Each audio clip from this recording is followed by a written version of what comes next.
Well, Melinda is indeed a special place. It's been my privilege to be here for, some nearly 40 years now.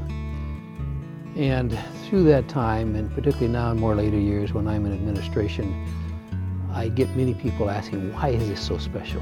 What is it about you folk? I had one of our associate deans recently comment, I've got it figured out. It isn't you guys eat differently. It isn't that you do this differently. You have hope. You have respect for each other. You support each other. And it's that concept of what makes people good, what gives them that aspect of their lives that I think is so critical in this. I think we all inherently have some of that in us, but what it takes is a culture that calls it out, that enables people to verbalize, to give voice to what they're talking about. I'll never forget several stories from early in my career in Africa. My wife and I and our oldest daughter at that time was about 1.5 years, had bought an old Volkswagen Combi bus camper, and we're driving through Europe, and then we're going to ship down to Africa. And in Yugoslavia then, before it broke up, we had climbed up an escarpment on the road we were passing by a hayfield actually. And as we drove by, I noticed an old lady out in the hayfield raking hay with this big old handmade rake. And so just being curious, I stopped and got out of the car and walked over the fence and was taking a couple pictures. And she started walking right over towards us, put her rake down and started walking over towards us. And I thought, well, that's a little bit unusual. I won't be able to communicate with her, but she seemed to be okay. She got partway to us, stopped, and turned and walked the other direction. And then I was really confused. She walked over to the edge of the field, bent down and picked up something, and then came walking back towards us.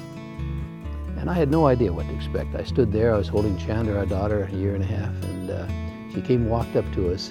A big smile broke out on her face, and she opened her hand, and here was a baby turtle that she had seen earlier in the day, knew where that turtle was, knew that I had a child, and knew that child would enjoy that turtle. And so here we sit, this old Yugoslavian toothless lady, weather-beaten face, holding my little golden-haired daughter, talking about this turtle in a language neither one could understand. That's the inherent goodness that people have in them. And I think part of the challenge that we have at Loma Linda is how do we unleash that? How do we model that? How do we make our students feel comfortable expressing that? There will always be plenty of stresses and strains. I mean, that's inevitable in our lives. It just happens. But how do we set the scenario that says this part of Loma Linda is special? We see many accrediting bodies come through here that talk to us when they're accrediting all of our different academic programs in the hospital and various things. Almost invariably, when the team gets ready to leave and I do an exit interview with them, they'll make some comment like this. This place is different. What makes it so different? And I think that is part of our faith, being a faith-based institution, being a place that somehow says, it isn't just me, I'm a child of God, I view myself in that context. He is looking after me, but more importantly, He also is looking after everybody around me. We're in this together, we are children of God. So that I think is what makes this thing special. There's times when we forget it, I'm sure, but it does make it special. Obviously the question that must come up in all of our minds and those we contact is, what makes us this way?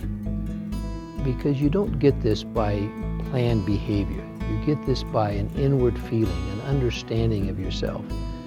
And that's clearly to me where the Christian faith, Jesus is a master healer, is what imbues that sort of power in you. For it to be real, it has to come out naturally. And in my context, understanding myself as a child of God, that in fact He made me, Christ is the one that set me up as a professional to work in this kind of a setting. And therefore it's that power that He gives us as a master healer that really gives us the opportunity to be the way we are.